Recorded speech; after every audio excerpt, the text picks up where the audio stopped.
tracing changes through 8,000 years. Take a look at maps 1 and 2. Map 1 was made in 1154 CE by the Arab geographer Al-Idrisi. The section reproduced here is a detail of the Indian subcontinent from his larger map of the world. Map 2 was made in the 1720s by a French cartographer. The two maps are quite different even though they are of the same area. In Al-Idrisi's map, South India is where we would expect to find North India, and Sri Lanka is an island at the top. Place names are marked in Arabic, and there are some well-known names like Kannauj in Uttar Pradesh, spelt in the map as Kanauj. Map 2 was made nearly 600 years after Map 1, during which time information about the subcontinent had changed considerably. This map seems more familiar to us, and the coastal areas in particular are surprisingly detailed. This map was used by European sailors and merchants on their voyages.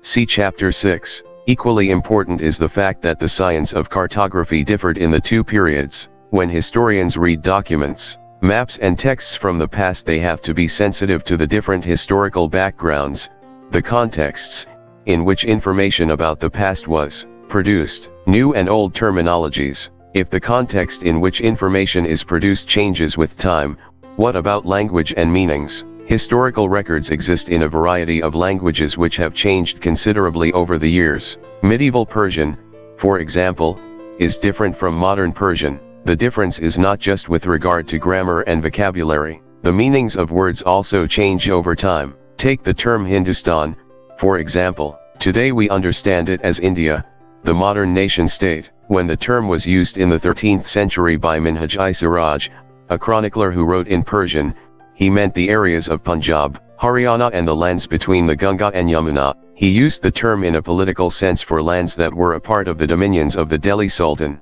The areas included in this term shifted with the extent of the Sultanate, but the term never included South India. By contrast, in the early 16th century Babur used Hindustan to describe the geography, the fauna, and the culture of the inhabitants of the subcontinent. As we will see later in the chapter, this was somewhat similar to the way the 14th century poet Amir Khusrau used the word Hind. While the idea of a geographical and cultural entity like India did exist, the term Hindustan did not carry the political and national meanings which we associate with it today. Historians today have to be careful about the terms they use because they meant different things in the past. Take, for example, a simple term like foreigner. It is used today to mean someone who is not an Indian. In the medieval period, a foreigner was any stranger who appeared, say, in a given village, someone who was not a part of that society or culture. In Hindi the term Pardesi might be used to describe such a person, and in Persian, Ajnabi, a city dweller, therefore, might have regarded a forest dweller as a foreigner, but two peasants living in the same village were not foreigners to each other, even though they may have had different religious or caste backgrounds. The value of paper. Compare the following. 1. In the middle of the 13th century a scholar wanted to copy a book, but he did not have enough paper, so he washed the writing off a manuscript he did not want, dried the paper and used it. 2. A century later, if you bought some food in the market you could be lucky and have the shopkeeper wrap it for you in some paper. When was paper more expensive and easily available in the 13th or 14th century? Historians and their sources. Historians use different types of sources to learn about the past depending upon the period of their study and the nature of their investigation. Last year, for example, you read about rulers of the Gupta dynasty and Harshavardhana. In this book we will read about the following 1,000 years, from roughly 700 to 1750. You will notice some continuity in the sources used by historians for the study of this period. They still rely on coins, inscriptions, architecture and textual records for information, but there is also considerable discontinuity. The number and variety of textual records increased dramatically during this period. They slowly displaced other types of available information. Through this period paper gradually became cheaper and more widely available. People used it to write holy texts,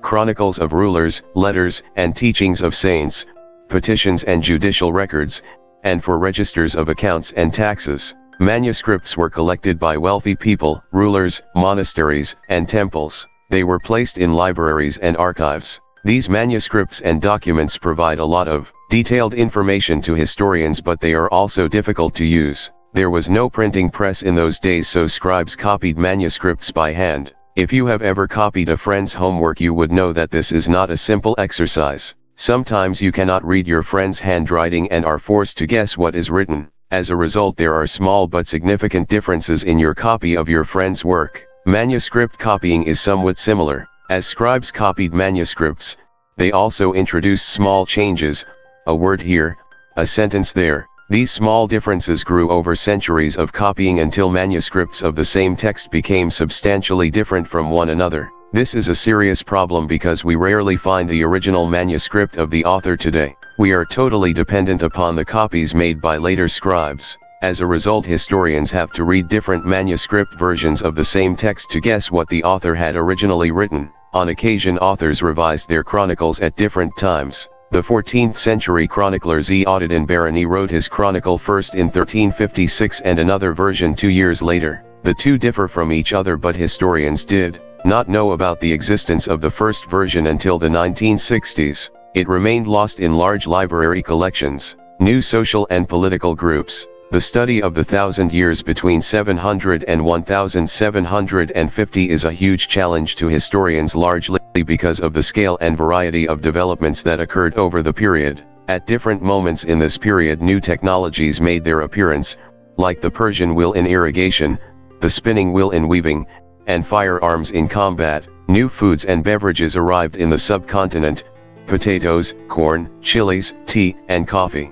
Remember that all these innovations, new technologies and crops, came along with people who brought other ideas with them as well. As a result, this was a period of economic, political, social, and cultural changes. You will learn about some of these changes in chapters 5, 6, and 7. This was also a period of great mobility. Groups of people traveled long distances in search of opportunity. The subcontinent held immense wealth and the possibilities for people to carve a fortune. One group of people who became important in this period were the Rajputs, a name derived from Rajaputra, the son of a ruler. Between the 8th and 14th centuries, the term was applied more generally to a group of warriors who claimed Kshatriya caste status. The term included not just rulers and chieftains but also soldiers and commanders who served in the armies of different monarchs all over the subcontinent. A chivalric code of conduct, extreme valor, and a great sense of loyalty were the qualities attributed to Rajputs by their poets and bards. Other groups of people such as the Marathas, Sikhs, Jats, Ahums and Kayathats, a caste of scribes and secretaries, also used the opportunities of the age to become politically important. Throughout this period there was a gradual clearing of forests and the extension of agriculture, a change faster and more complete in some areas than in others. Changes in their habitat forced many forest dwellers to migrate. Others started tilling the land and became peasants. These new peasant groups gradually began to be influenced by regional markets, chieftains, priests, monasteries, and temples. They became part of large, complex societies, and were required to pay taxes and offer goods and services to local lords. As a result, significant economic and social differences emerged amongst peasants. Some possessed more productive land, others also kept cattle, and some combined artisanal work with agricultural activity during the lean season. As society became more differentiated, people were grouped into jatis or subcastes and ranked on the basis of their backgrounds and their occupations. Ranks were not fixed permanently, and varied according to the power, influence, and resources controlled by members of the jati. The status of the same jati could vary from area to area. Jatis framed their own rules and regulations to manage the conduct of their members. These regulations were enforced by an assembly of elders, described in some areas as the Jati Panchayat, but jatis were also required to follow the rules of their villages. Several villages were governed by a chieftain. Together they were only one small unit of a state, region and empire. Large states like those of the Cholas, Chapter 2, Tughluks, Chapter 3, or Mughals, Chapter 4, encompassed many regions. A Sanskrit prashasti, see Chapter 2 for an example of a prashasti, praising the Delhi Sultan Ghiyasuddin Balban, 1266–1287, explained that he was the ruler of a vast empire that stretched from Bengal, Gauda, in the east to Ghazni, Gajana, in Afghanistan in the west, and included all of South India. Dravida, people of different regions, Gauda, Andhra, Kerala, Karnataka, Maharashtra, and Gujarat, apparently fled before his armies. Historians regard these as exaggerated claims of conquests. At the same time, they try to understand why rulers kept claiming to have control over different parts of the subcontinent, language and region. In 1318 the poet Amir Khusrau noted that there was a different language in every region of this land: Sindhi, Lahori, Kashmiri, Dwara Samudra, in southern Karnataka, Telangana, in Andhra Pradesh, Gujari, in Gujarat, Mabari, in Tamil Nadu, Gauri, in Bengal, Awadhi, in eastern Uttar Pradesh, and Hindawi, in the area around Delhi. Amir Khusrau went on to explain that in contrast to these languages there was Sanskrit, which did not belong to any region. It was an old language and common people do not know it, only the Brahmanas do. Make a list of the languages mentioned by Amir Khusrau. Prepare another list of the names of languages spoken today in the regions he mentioned. Underline names that are similar and circle those that are different. Did you notice that the names by which languages are known have changed over time? By 700 many regions already possess distinct geographical dimensions and their own language and cultural characteristics. You will learn more about these in Chapter 9. They were also associated with specific ruling dynasties. There was considerable conflict between these states. Occasionally dynasties like the Cholas, Khaljas, Tughlaqs, and Mughals were able to build an empire that was pan-regional, spanning diverse regions. Not all these empires were equally stable or successful. Compare, for example, Table 1 in Chapters 3 and 4. What was the duration of rule of the Khalji and Mughal dynasties? When the Mughal Empire declined in the 18th century, it led to the re-emergence of regional states, Chapter 10. But years of imperial, pan-regional rule had altered the character of the regions. Across most of the subcontinent the regions were left with the legacies of the big and small states that had ruled over them. This was apparent in the emergence of many distinct and shared traditions, in the realms of governance, the management of the economy, elite cultures, and language. Through the 1,000 years between 700 and 1750 the character of the different regions did not grow in isolation. These regions felt the impact of larger pan-regional forces of integration without ever quite losing their distinctiveness. Old and new religions. The 1,000 years of history that we are exploring witnessed major developments in religious traditions. People's belief in the divine was sometimes deeply personal, but more usually it was collective. Collective belief in a supernatural agency, religion, was often closely connected with the social and economic organization of local communities. As the social worlds of these groups altered, so too did their beliefs. It was during this period that important changes occurred in what we call Hinduism today.